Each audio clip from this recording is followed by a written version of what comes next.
There was pleased surprise in Mr. Broad's tone. "You can't fool a foreigner, can you, boys? My, ain't it lucky for me that we played for fun? But you gotta give me another chance, Lars. I'll fool you yet. In walks the little pill once more. I make the magic pass, and you follow me attentively, knowing in your heart of hearts that I'm a slick 'un. Now then, shoot, kid. You can't miss me." The onlookers stirred with interest. With eager fingers, the artless Norwegian fumbled in his pocket. At the last moment, however, he thought better of his impulse, grunted once, then turned his back to the table and walked away. "Missed him," murmured the dealer, with no display of feeling. Then to the group around him he announced shamelessly, "You gotta lead those birds. They fly fast." One of Mr. Broad's boosters, he who had twice won for the Norseman's benefit, carelessly returned his winnings. "Sure," he agreed. "They got a head like a turtle, them Swedes." Mr. Broad carefully smoothed out the two bills and reverently laid them to rest in his bankroll. "Yes, and they got bony mouths. You gotta set your hook or it won't hold." "Slow pickings," yawned an honest miner with a pack upon his back.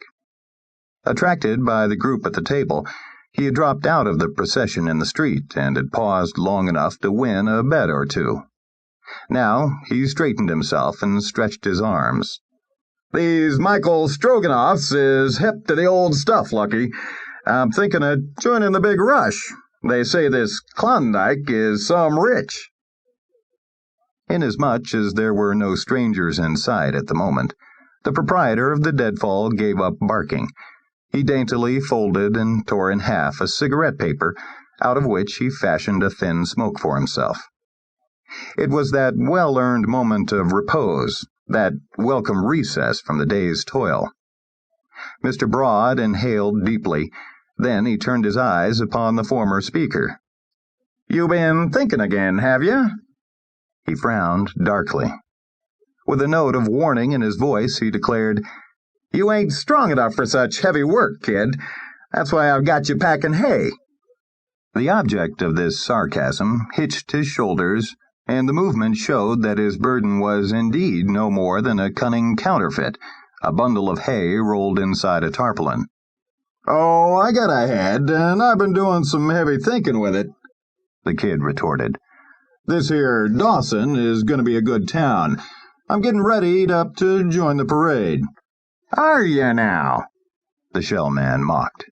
"I suppose you got it all framed with the Canucks to let you through. I suppose the chief of police knows you and likes you, huh? You and him is cousins or something." "Coppers is all alike. There's always a way to square 'em." "Lay off that squaring stuff," cautioned a renegade crook, disguised by a suit of mackinaws and a week's growth of beard into the likeness of a stampeder. $1,000 and a ton of grub. That's what the sign says, and that's what it means. They wouldn't let you over the line with $999.50. "Right," agreed a third capper. "It's a closed season on broken stiffs. You can't monkey with the mounted police. When they put over an edict, it lays there till it freezes. It'll make you show your openers at the boundary. Gee, if I had 'em, I wouldn't bother to go inside. What's a guy want with more than $1,000 and a ton of grub anyhow? All the same, I'm about set to hit the trail," stubbornly maintained the man with the alfalfa pack. "I ain't broke. When you boys get to Dawson, just ask for Kid Bridges' saloon, and I'll open wine. These woolies can have their mines. Me for a hooch mill on Main Street." Lucky addressed his bevy of boosters. "Have I nursed a serpent in my breast, or has the kid met a banker's son? Give me room, boys. I'm gonna shuffle the shells for him and let him double his money. Keep your eye on the magic P, Mr. Bridges. 3 tiny teepees in a row."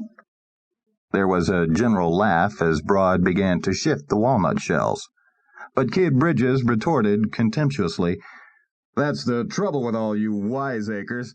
You get $1 ahead and